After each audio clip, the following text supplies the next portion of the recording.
Hi there. So today we are going to do another read aloud. But before I get to that, I told you guys that I would do the announcements and whatever we need to get done at the beginning, so you don't have to necessarily listen to the read aloud. After talking with you guys on Zoom, some of you thought that extending the due date for the Choose Your Own Adventure would be helpful. So that will be due the week after spring break. So next week is spring break. I won't be assigning anything. I'll still do some videos here and there just to kind of keep in touch, and we're not going anywhere, so might as well. And then the Zoom will be every Tuesday. So the hours will stay the same. I think I started at 1 o'clock for a second period, and then every half hour after that, writing being at 2:30. Just to kind of keep that consistent so you know and expect those every Tuesday afternoon. And we'll do one next week still. I'm not going anywhere. We are all staying in place, so why not get together and take some of the boredom off? So that's the update from me. If you have questions about that, let me know. There might be a switch to like a platform called Canvas. Some of your teachers might have already done that. I have not had the time to research it yet due to the interviews and things going on. So that's my goal over spring break. I will still post everything through Google Classroom. You just might now need to sign on through the Canvas site and then go to Google Classroom. But you are familiar with Google Classroom, so I will keep using that. And I know that there's been speculation about grades. Nothing has been determined yet about whether it's going to be pass or incomplete. I would just encourage you to do your work. Whatever I assign, just try to do it to the best of your ability. I'm being very flexible with due dates just because things are uncertain and things are confusing. I've had a rough week. It was really hard for me on Monday. And it's okay to feel whatever you're feeling because this is new and we've never had to do this before. So here's our read aloud for today. It is one of my favorite authors. Her name is Patricia Polacco. And back when I taught third grade, she came to the district. The reading conference that I go to each year in Peoria used to be in Springfield, and she was here for that conference and did meet the author opportunity type thing for third grade classrooms, and I jumped all over it because I really love her books. They're all from her life and her experiences. A lot of like the Thank You, Mr. Falker and Mr. Lincoln's Way were stories from her childhood growing up with teachers, and this is about her family coming over with a quilt that had been passed down from generations. So here's the keeping quilt. And I love the pictures because she does all the pictures.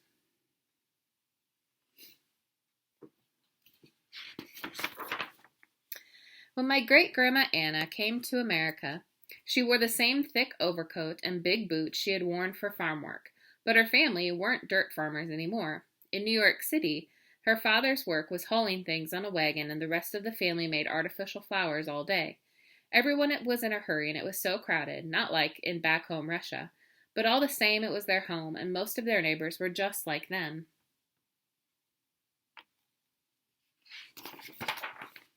When Anna went to school, English sounded to her like pebbles dropping into shallow water. Shh, shh, shh.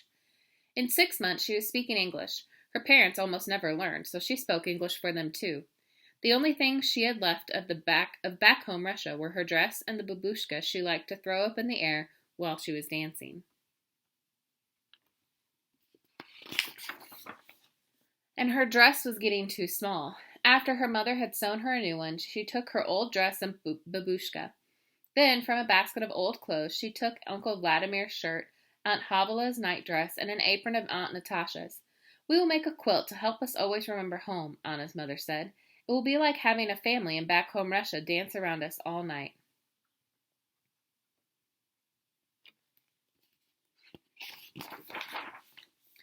And so it was. Anna's mother invited all the neighborhood ladies. They cut out animals and flowers from the scraps of clothing. Anna kept the needles threaded and handed them to the ladies as they needed them. The border of the quilt was made of Anna's babushka.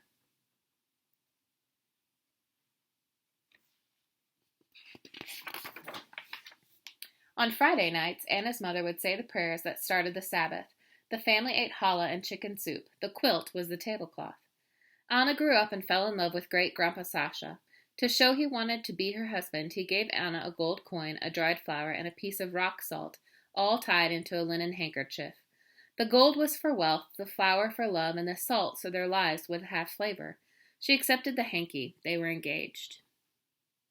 Now, this is not like her relative. The person telling this story, that's her great-grandpa, obviously, because this is her great-grandma. Under the wedding huppah, Anna and Sasha promised each other love and understanding. After the wedding, the men and women celebrated separately.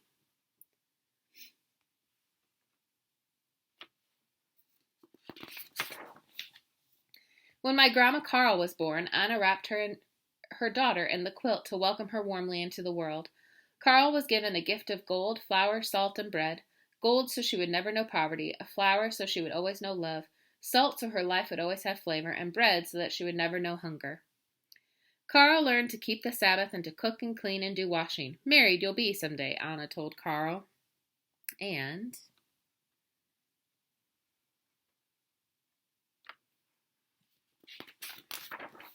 again, the quilt became a wedding huppah, this time for Carl's wedding to Grandpa George. Men and women celebrated together, but they still did not dance together. In Carl's wedding bouquet was a gold coin, bread, and salt. Carl and George moved to a farm in Michigan, and great-grandma Anna came to live with them. The quilt once again wrapped a new little girl, Mary Ellen.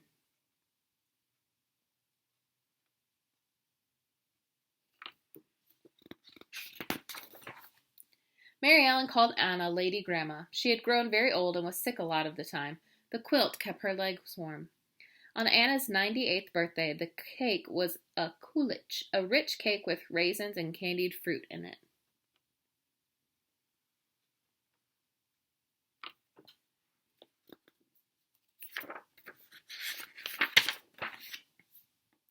When great-grandma Anna died, prayers were said to lift her soul to heaven. My mother, Mary Ellen, was now grown up.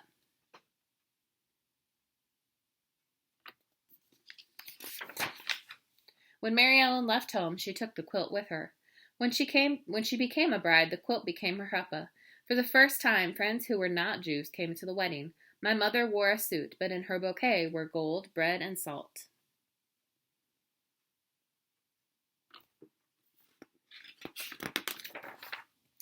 The quilt welcomed me, Patricia, into the world, and it was the tablecloth for my first birthday party.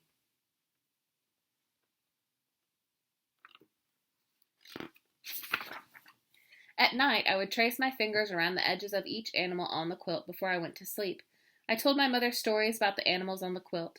She told me whose sleeve had made the horse, whose apron had made the chicken, whose dress had made the flowers, and whose babushka went around the edge of the quilt. The quilt was a pretend cape when I was in the bull ring, or sometimes a tent in the streaming Amazon jungle.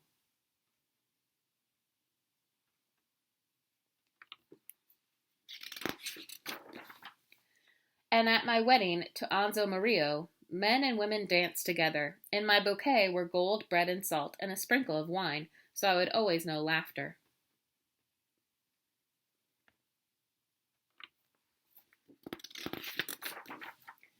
"20 years ago, I held Tracy Denise in the quilt for the first time. Someday she too will leave home, and she will take the quilt with her."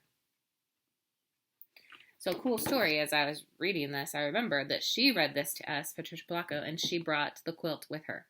So it was really neat to see and how families pass down traditions. You might be making traditions of your own during this quarantine and stay-at-home protocol.